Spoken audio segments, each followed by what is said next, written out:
Students, educators, and the general public have gathered today at Collegiate in St. Catharines with a noble cause in mind: how to become a socially just citizen. How to be a socially just citizen follows up from our conference from last year, which was Overcoming Hate Community Response. We had excellent feedback from that presentation, but we didn't discuss sort of what people could do to ensure that they were being socially just citizens in their day-to-day lives. So following the morning presentations with people speaking about specific issues most related to racism, we will have a panel discussion where each of the speakers shares with us their ideas about how people can be sure to be socially just in what they do. And then the audience will be able to ask them questions as well. Why do you feel there's a need for this in the city of St. Catharines? It's not just so much in St. Catharines. Social justice is needed everywhere. And though a lot of the community members are not racist themselves, there's a weakness in the ability to call yourself anti-racist.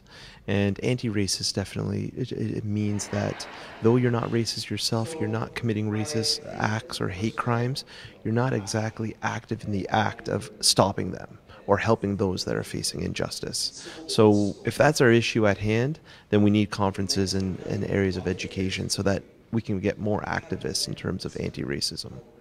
Dr. Tamiri Katosa's work specializes in racial profiling and anti-African racism in Western culture. And I think where administration does take it seriously, then the rank and file police officers will also take it quite seriously.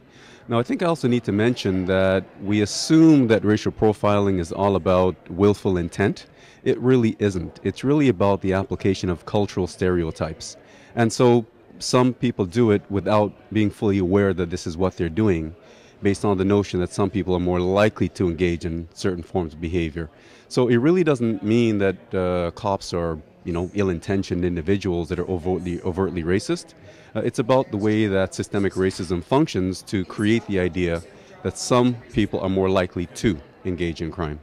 How has racial profiling in the media influenced the way we perceive minorities? I think it's a major part of it. And it's a major part to this extent that the media helps to reproduce what is a cultural norm. And I think it's important that the media recognize that when they report on crime, that they be very careful in using identifiers because those identifiers are taken in a stereotypical manner. Chris D'Souza is no stranger to the microphone. The York University professor is a sought-after speaker. Today, he addressed the audience on creating inclusive environments.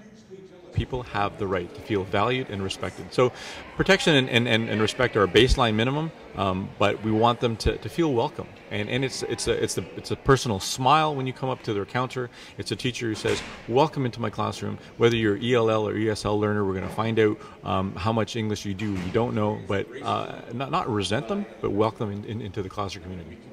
Now, as an individual, how would we challenge the status quo?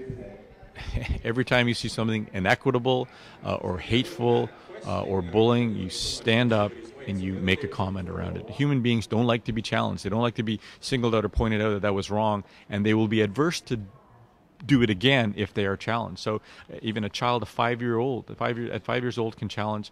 And people, it's wonderful that at this event today, there are people who are of the older generation who've come out to still learn and say, how can I make a difference? It's not just the work of the Mayor's Committee, it is all of ours to create an inclusive community that is free of harassment and discrimination. For The Source in St. Catharines, I'm Richard Sass.